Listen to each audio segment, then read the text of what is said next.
The scent of wilting daisies and desperation mingled in the late afternoon air, as Katherine Kane stood behind her rickety wooden stall at the edge of Wood River, Nebraska.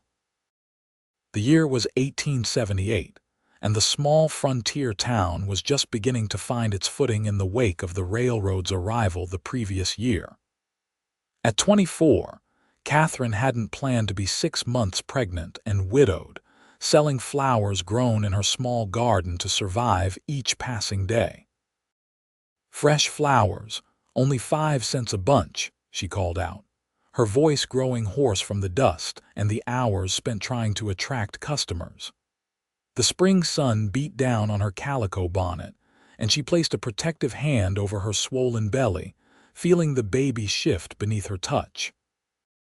2 days had passed without a single sale. Wood River wasn't the kind of place where people had money to spare for frivolities like flowers, not when the drought had made even basic necessities hard to come by.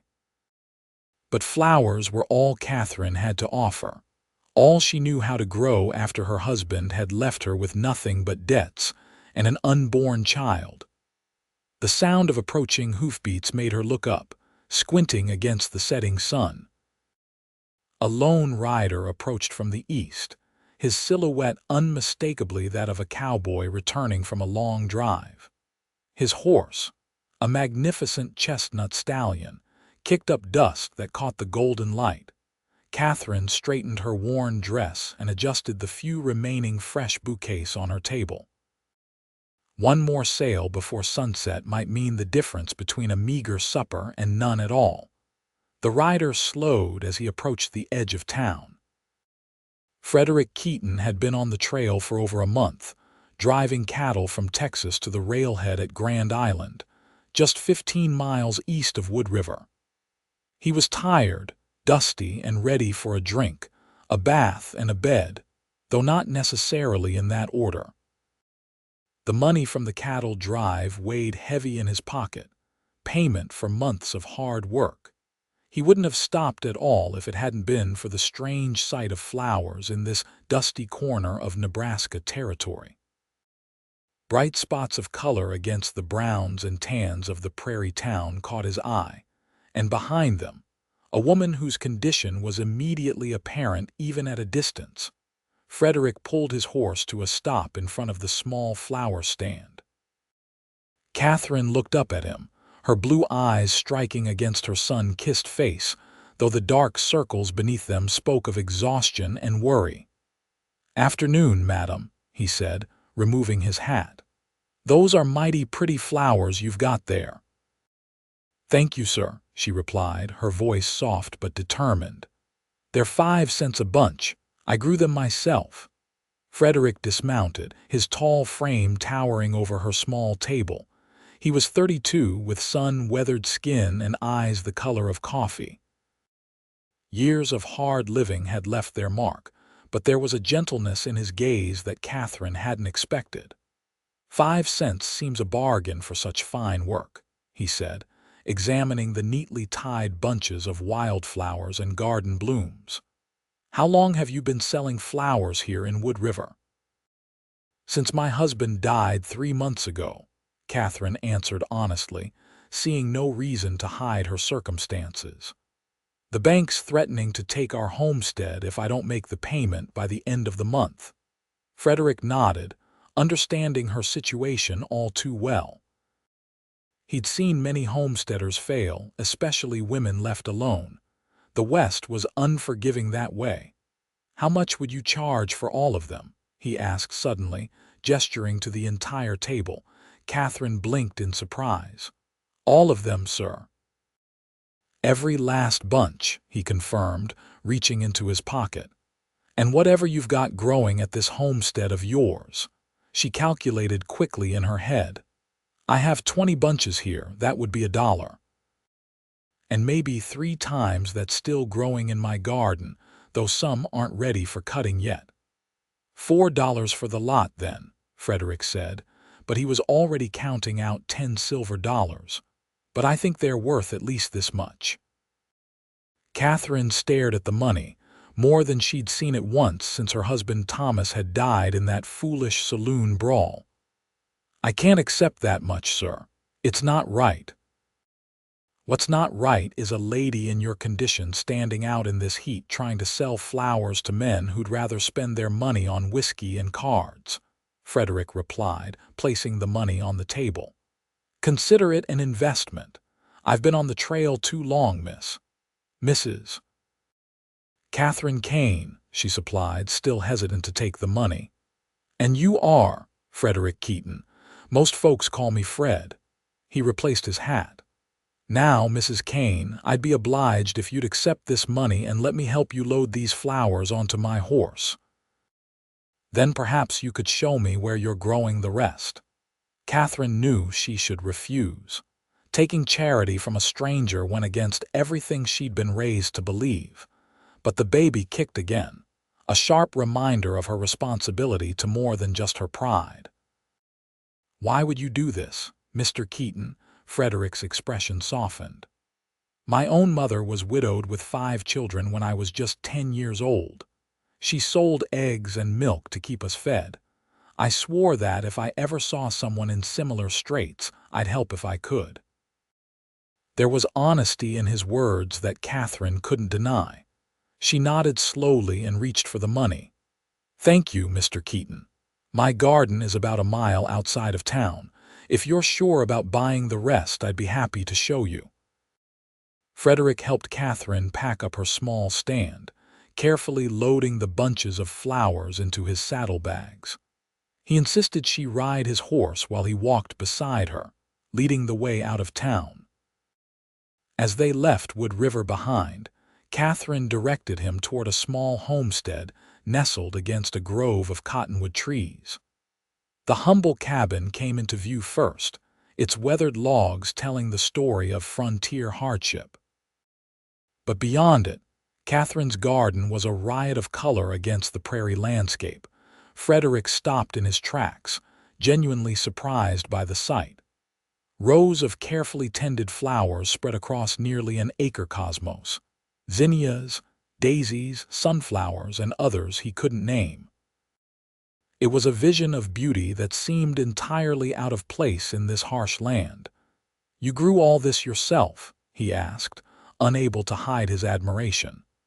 "It was my mother's passion before she passed," Katherine explained as he helped her down from the horse. "She taught me that even in the hardest places, beauty can grow if you're willing to work for it. I started with just a few seeds brought from Pennsylvania." Frederick walked through the garden paths, taking in the sight. "This is more than just a few flowers, Mrs. Kane. This is something special." Katherine smiled for what felt like the first time in months. "It's my joy, though not much of a living. People here need food and supplies more than they need flowers." "Sometimes beauty is as necessary as bread," Frederick replied. "My $10 still stands. And if you'd permit me, I'd like to help you harvest what's ready." Katherine wanted to refuse his help, but the truth was, she needed it.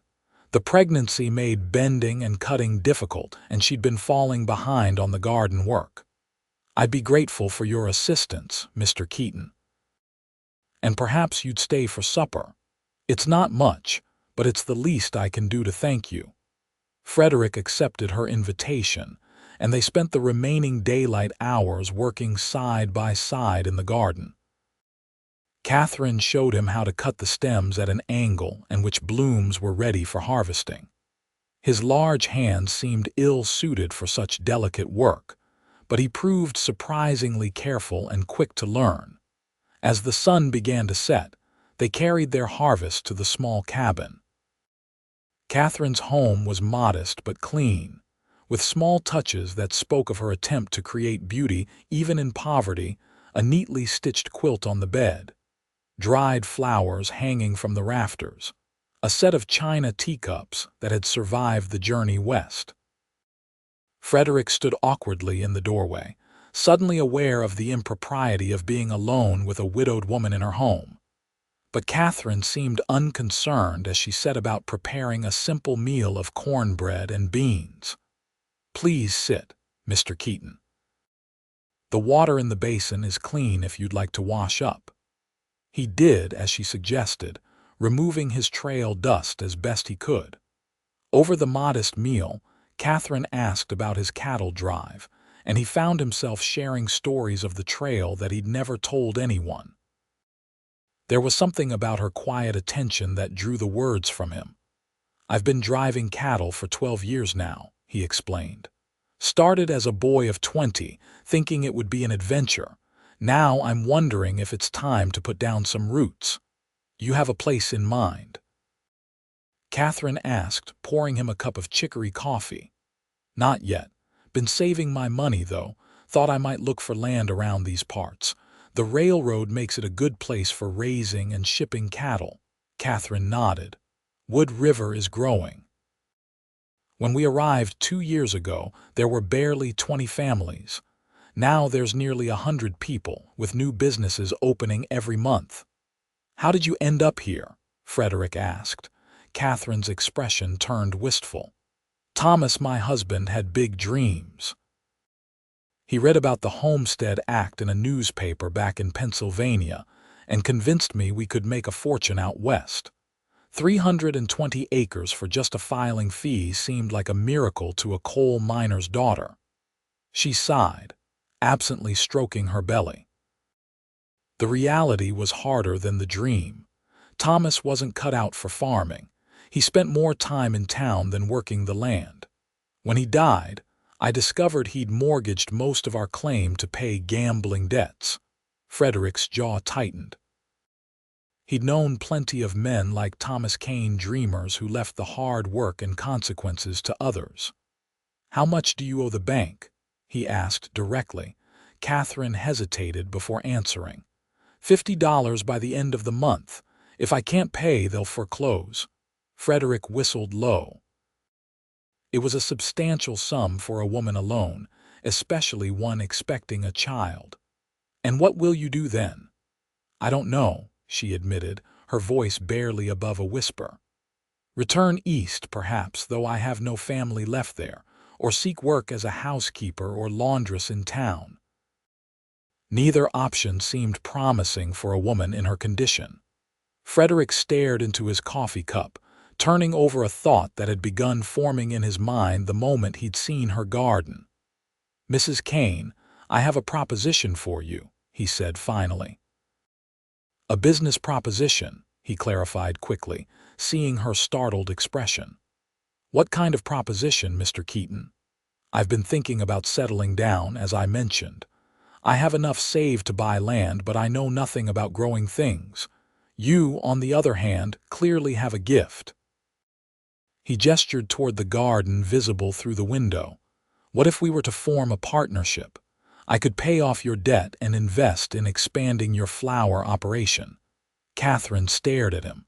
"Why would you do such a thing? Flowers are hardly a profitable business out here." "Maybe not yet," Frederick admitted. "But the railroad changes everything. Wood River is connected to Omaha now, and from there to Chicago and points east. Fresh flowers are a luxury people in cities will pay good money for." Katherine considered his words, finding unexpected logic in them. Still, she was wary. "And what would this partnership entail exactly?" "I'd provide the capital to save your land and expand the garden. You'd provide the knowledge and labor at least as much as you're able. We'd split the profits equally." It was a generous offer, too generous. Katherine's eyes narrowed slightly. "And what do you really get from this arrangement, Mr. Keaton?" Frederick smiled, appreciating her directness. "A place to call home, for one thing. I'm tired of sleeping under the stars with one eye open for cattle rustlers. A chance to build something that isn't dependent on driving beasts hundreds of miles to slaughter. And maybe," he added more softly, "a chance to do something beautiful instead of just necessary."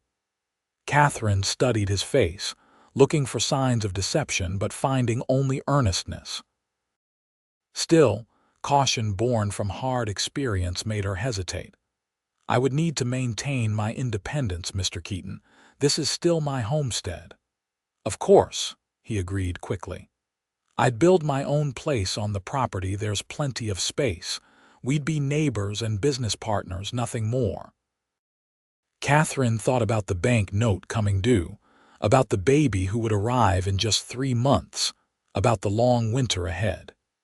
She thought about her struggling garden, which could become something magnificent with proper investment. "I'll consider your proposal, Mr. Keaton," she said finally, "but I'll need time to think it over." Frederick nodded, rising from the table. "That's fair. I'll be staying at the hotel in town for a few days. Take all the time you need." He thanked her for the meal and gathered his hat. At the door, he turned back. "Regardless of your decision about the partnership, I meant what I said about buying your flowers. I'll send a wagon tomorrow to collect what we harvested." After he left, Katherine sat alone in her small cabin, one hand on her belly, the other holding the 10 silver dollars he'd paid for flowers that weren't worth half that amount. Outside, the Nebraska sky bloomed with stars, and for the first time since Thomas died, Katherine felt something like hope taking root alongside her fear. True to his word, Frederick sent a wagon the next morning to collect the harvested flowers. The driver also delivered a letter explaining that Frederick had spoken with the station master about shipping fresh flowers to Omaha on the morning train. If Katherine was agreeable, they could send the first shipment the following day as a test of the market. Katherine spent the day considering Frederick's proposal. She visited the bank in Wood River and confirmed what she already knew without the $50. She would lose her homestead by month's end. She spoke with Martha Wilson, the wife of the general store owner who had become her closest friend in town. "It sounds too good to be true," Martha said when Katherine explained Frederick's offer. "Men don't just appear out of nowhere offering to save struggling widows without expecting something in return." "He says it's strictly business," Katherine replied, though she shared her friend's skepticism. "And you believe him?" Martha raised an eyebrow. "I don't know what to believe," Katherine admitted, "but I do know I'm out of options." Martha sighed. "I've heard of this Keaton fellow. Jim says he's done business with him before buying supplies for cattle drives. Says he's fair and honest for what that's worth." It was worth something, Katherine decided. Enough to take a chance, at least. The next morning, she hitched her old mare to the small wagon and drove into town. She found Frederick at the railway station, already making arrangements with the station master for shipping flowers. "Mr. Keaton," she called, approaching him with as much dignity as her condition allowed. Frederick turned, his face brightening at the sight of her. "Mrs. Kane, I was just discussing rates for shipping to Omaha and beyond. I've made my decision," she said without preamble. "I'll accept your partnership offer with some conditions." Frederick nodded. "Name them." "First, everything is to be properly documented by a lawyer. I want a contract that protects my ownership of the homestead. Of course, I would expect nothing less. Second, while we'll be partners in the flower business, we maintain separate households and separate lives. I won't be your housekeeper or cook." Frederick smiled slightly. "Agreed, though I should warn you I'm a terrible cook myself."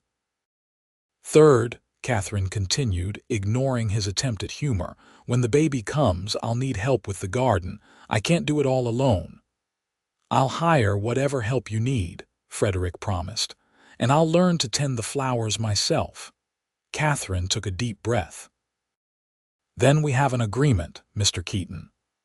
They shook hands formally, and Frederick suggested they visit the town's lawyer immediately to draw up the papers. By mid-afternoon, Katherine had a legal document stating that Frederick would pay off her $50 debt to the bank in exchange for a partnership in a new venture, the Wood River Flower Company. The agreement specified that Katherine retained full ownership of her homestead and cabin, while Frederick would build his own residence on an unused portion of the land. As they left the lawyer's office, Frederick handed Katherine an additional $40. "For living expenses and to buy more seed," he explained when she looked confused. "I'm investing in our business, Mrs. Kane. You and your child are part of that investment." Katherine's pride warred with practicality, but she accepted the money. "Thank you, Mr. Keaton. I'll keep careful accounts of all expenses." "I trust you," he said simply, and something in his tone made Katherine look up sharply. There was respect in his eyes, not pity or ulterior motives. It had been so long since anyone had looked at her that way that Katherine felt momentarily disoriented. They visited the bank next, where Frederick paid off her debt in full and obtained a receipt. The banker's attitude toward Katherine transformed instantly when he realized she had a male business partner with ready cash. "Mrs. Kane, we're always happy to support local enterprises," the banker said unctuously. "If you need additional credit for your flower venture, please don't hesitate to inquire." Katherine merely nodded, remembering how the same man had threatened to turn her out with nowhere to go just days earlier. Over the next week, Frederick proved true to his word. He hired workers to begin construction on a small house for himself about a quarter-mile from Katherine's cabin. He purchased lumber, tools, and supplies for expanding the garden, including a proper irrigation system to bring water from the nearby creek.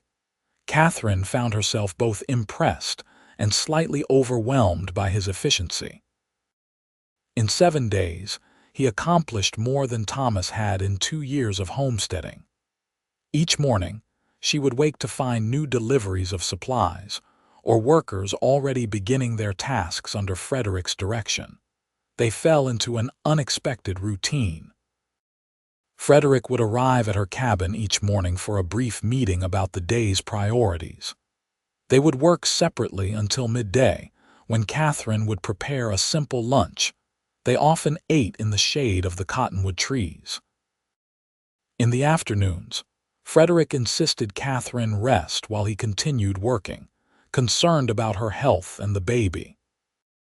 To Katherine's surprise, their first shipment of flowers to Omaha sold completely, earning them $12 after shipping costs more than double what the flowers would have brought in Wood River. Frederick immediately arranged for larger, regular shipments. "We need to expand beyond what you're currently growing," he told her one evening as they reviewed their accounts at her kitchen table. "Roses would fetch a premium price, and lilies too, and we should consider building a greenhouse for the winter months." Katherine looked up from her notebook. "A greenhouse? In Nebraska? They have them back east," Frederick explained. "Glass structures that trap the sun's heat. We could grow flowers year-round instead of just in the warmer months." "That would be expensive," Katherine cautioned, "but profitable in the long run," Frederick countered. "Think of it, fresh flowers in Omaha and Chicago when there's snow on the ground. We could charge 3 times the summer prices." His enthusiasm was infectious, and Katherine found herself sketching designs for expanded garden beds and planning which flowers to plant next. For the first time since coming west, she was using her knowledge and passion in a way that might actually provide a stable future. As May turned to June, Frederick's house took shape, a sturdy 2-room structure with a stone foundation and proper windows ordered from Omaha. The garden expanded too, with new beds cleared and planted each week.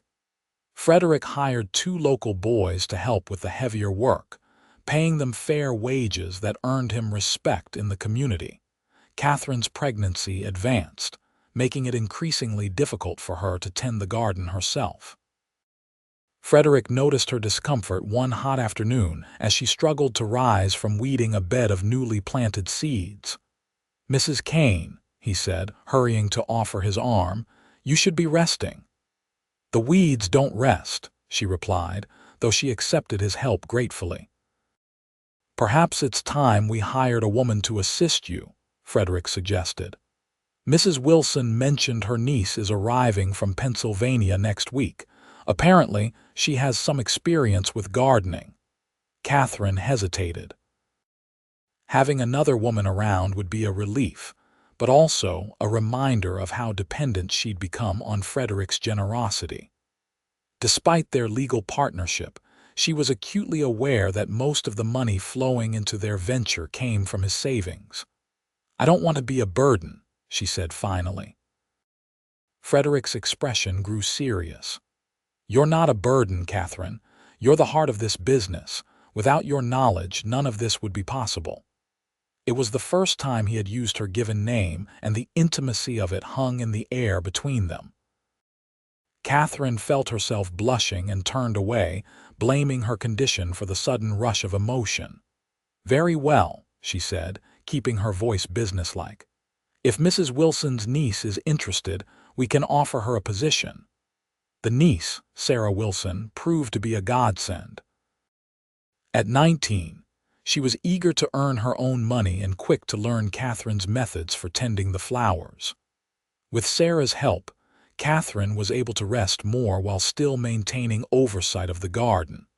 By early July, Frederick's house was completed, and he moved out of the hotel in town.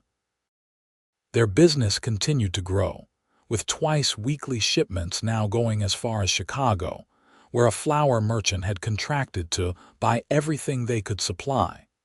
Katherine's due date approached, bringing both excitement and anxiety. One evening, as they sat on her small porch watching the sunset, she finally voiced the fear that had been growing alongside her child. "What happens to our partnership when the baby comes?" she asked abruptly. Frederick looked surprised. "Nothing happens to it. Why would you think otherwise?" "I won't be able to work for some time after the birth," Katherine explained. "And then I'll have a child to care for. I won't be the partner you signed on for." Frederick was quiet for a long moment. "When I proposed this partnership, I knew you were expecting a child, Katherine. That was part of the arrangement from the beginning." "But no buts," he interrupted gently. "This business is about more than just the work you do with your hands. It's your knowledge, your vision. We'll manage the rest." Katherine felt tears threatening and blamed her condition again. These emotional outbursts had been happening more frequently as her time grew near. "Thank you," she managed. Frederick shifted uncomfortably. "There is something I've been meaning to discuss with you, though." Katherine tensed, waiting for the other shoe to drop. "People in town are talking," he said carefully. "About our arrangement." Oh, Katherine should have expected this. A widow and a bachelor living on the same property, even in separate houses, was bound to cause gossip in a small town like Wood River. "I want you to know I've been very clear that our relationship is strictly business," Frederick assured her, "but people will talk regardless." "Does it bother you?" Katherine asked. "What they say?" Frederick considered the question. "Not for myself. I've never much cared for others' opinions. But for you and the child, I appreciate your concern," Katherine cut in. "But I learned long ago that people will find something to disapprove of no matter what choices I make. At least now I can face their gossip with a roof over my head and food on my table." Frederick smiled, admiration clear in his expression. "You're a remarkable woman, Katherine Kane." The words lingered between them, carrying more weight than either was ready to acknowledge. Katherine changed the subject, asking about the greenhouse he'd been designing, and they spent the rest of the evening discussing business matters. 2 weeks later, Katherine went into labor in the middle of the night.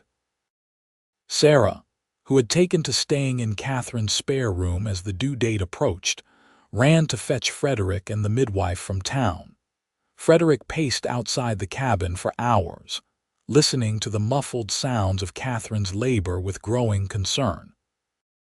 When Sarah emerged to fetch more hot water, he stopped her with a hand on her arm.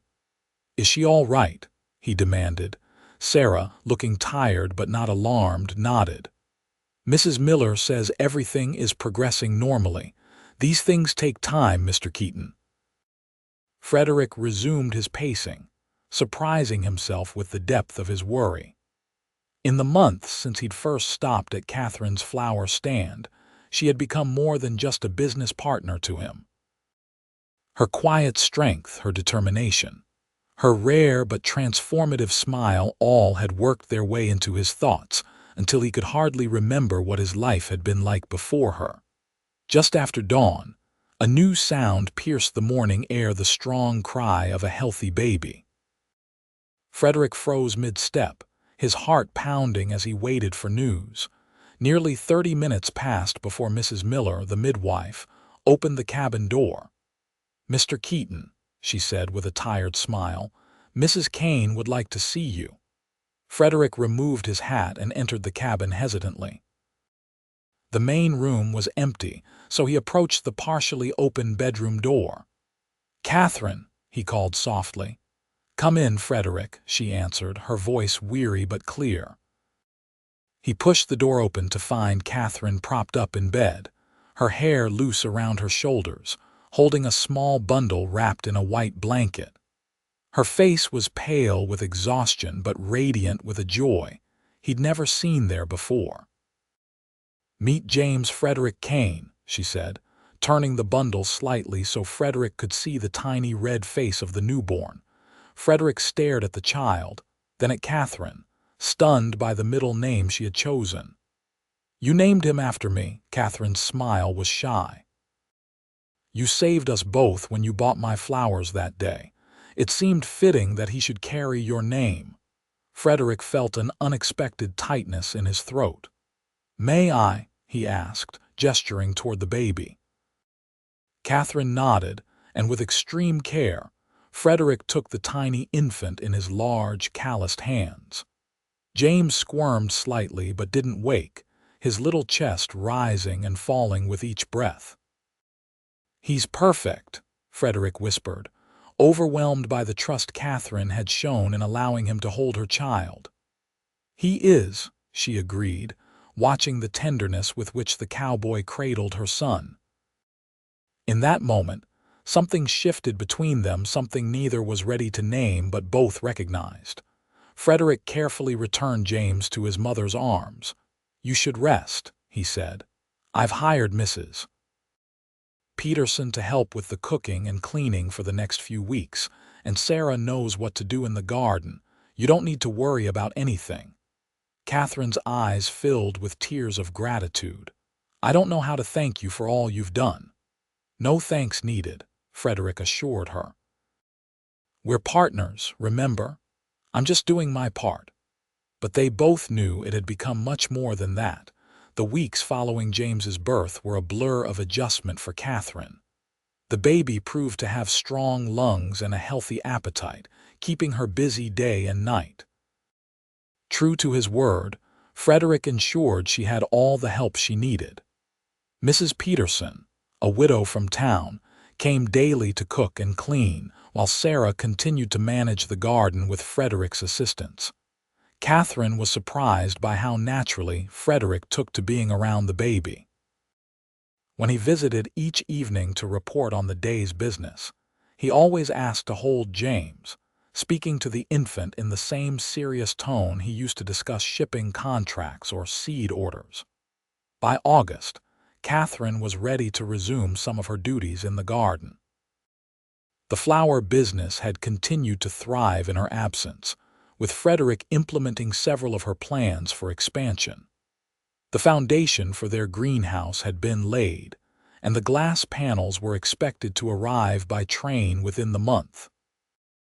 One evening, as Katherine sat on her porch nursing James while Frederick reviewed their account books beside her, he cleared his throat nervously.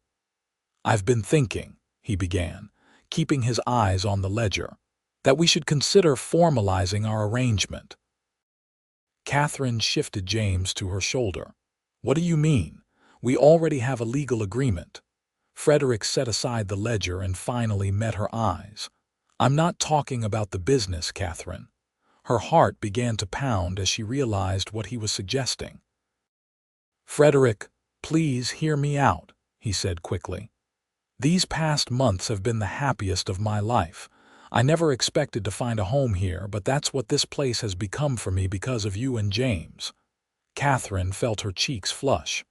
"We've only known each other a short time." 4 months, 2 weeks, and 3 days, Frederick said with a small smile. "I know it's not long in the usual way of things, but out here, time moves differently. We've faced more together in these months than some couples do in years." It was true, Katherine realized. Their partnership had demanded a level of trust and cooperation that had forged a bond neither had anticipated. "I'm not asking for an answer now," Frederick continued when she remained silent. "Just for you to consider the possibility of us becoming a real family. James needs a father, and you," he hesitated. "And I," Katherine prompted. "And you deserve someone who sees your worth," Frederick finished softly. "Someone who appreciates your strength and your gentle heart. Someone who will stand beside you, not leave you to face life's hardships alone." Katherine looked down at James, now sleeping peacefully against her shoulder. "What about the business? If we were to marry, would you expect to take control of everything?" Frederick shook his head firmly. "The business remains as we agreed, an equal partnership. I'd never want to diminish what you've built here, Katherine. If anything, I want to help it grow even stronger." "And if I say no?" she asked, needing to understand all the parameters. "Then we continue as we are business partners and, I hope, friends."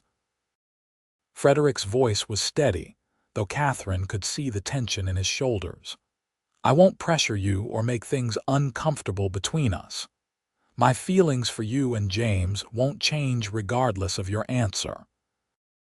Katherine felt a surge of respect for this man who had appeared in her life like an answer to prayers she hadn't dared to voice. "I need time to think about this, Frederick." "Take all the time you need," he said, rising to his feet. "I should get back to my house before it gets too dark."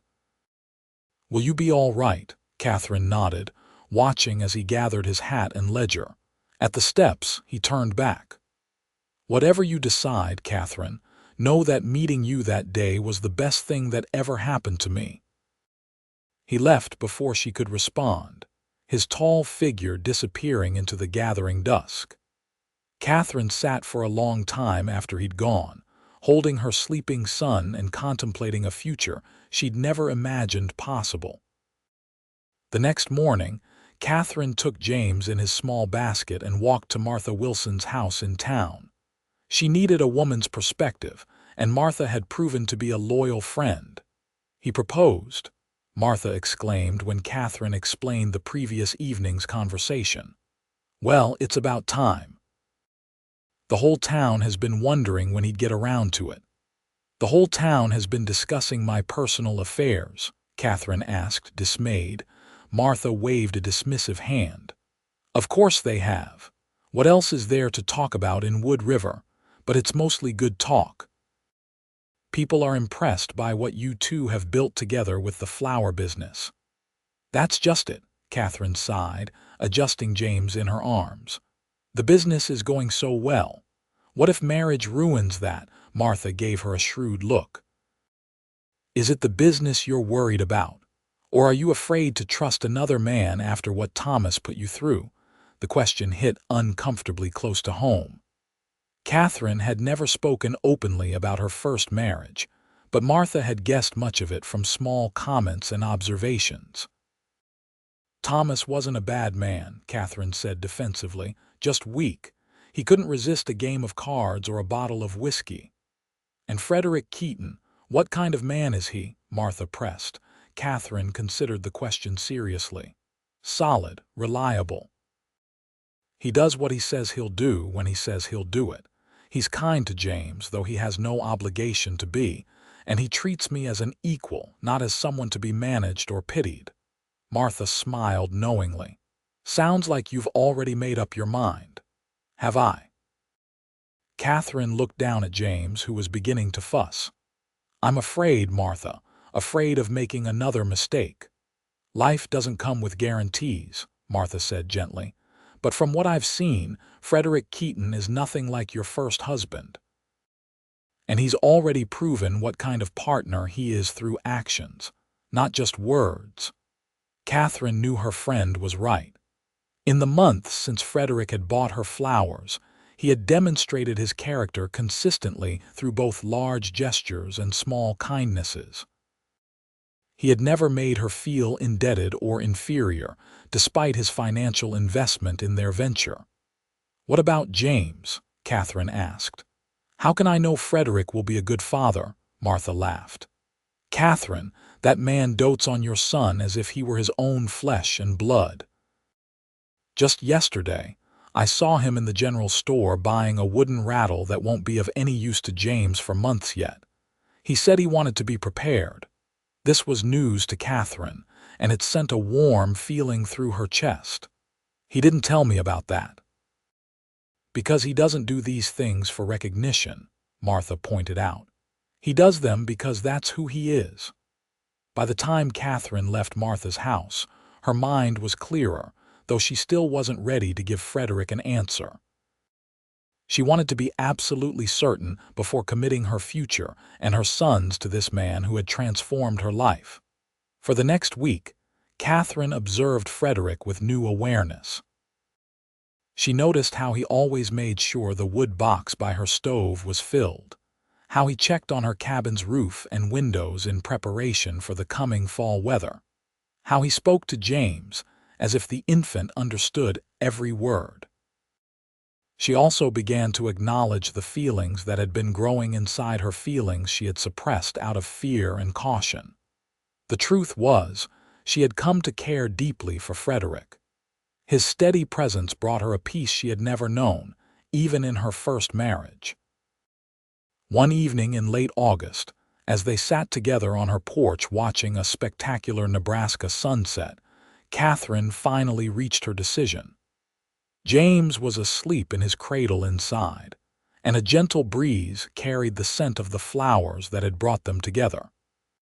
"Frederick," she said, breaking a comfortable silence, "I've been thinking about what you said." He turned to look at her, his expression carefully neutral. "Yes, I believe James does need a father," she began slowly. "A real father who will teach him to be a good man. And she took a deep breath. "I believe I need a partner in life as well as in business." Frederick's eyes widened slightly, but he remained silent, waiting for her to continue. "If you still want to marry me, I would be honored to become your wife," Katherine said, her voice steady despite the fluttering of her heart. The joy that transformed Frederick's face was answer enough, but his words cemented her certainty. "Katherine, nothing would make me happier. I promise to be the husband you deserve and the father James needs." He reached for her hand, and she gave it willingly. His touch was warm and reassuring, like everything about him.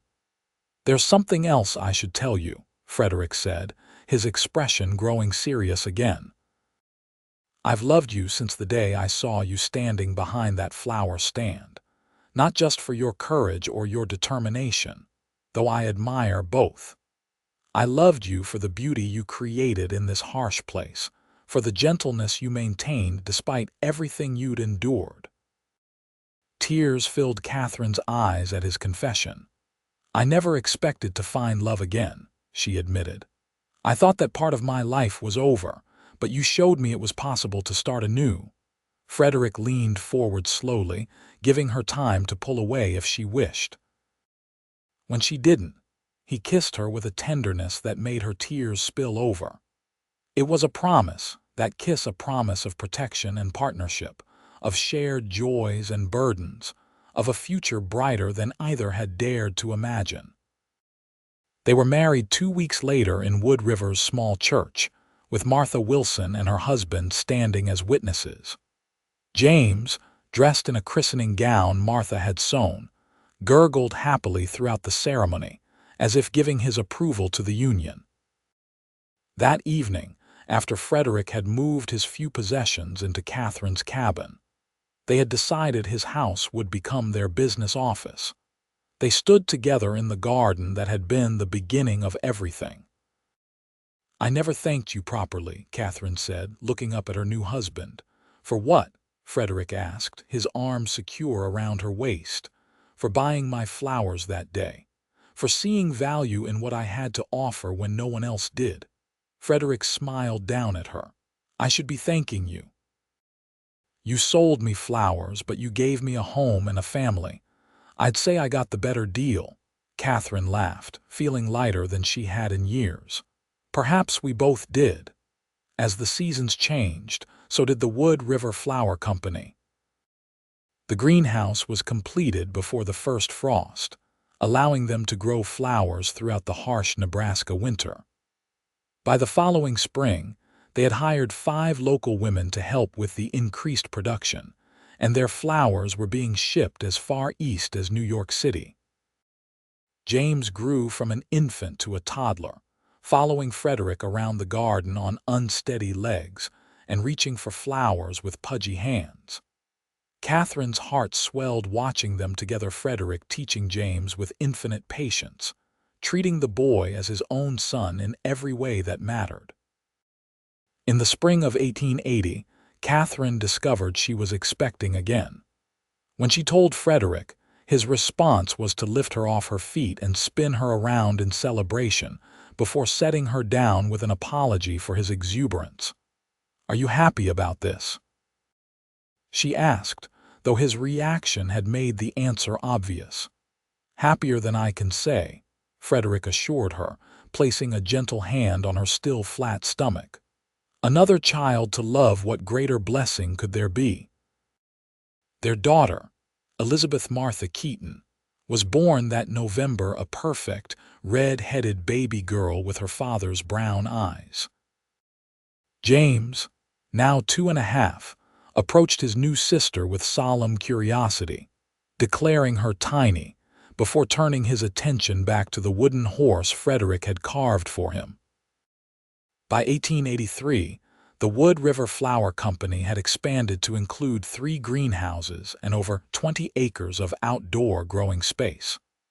Frederick and Katherine had built a larger home to accommodate their growing family, which now included a second son, William Thomas Keaton, born in the summer of 1882.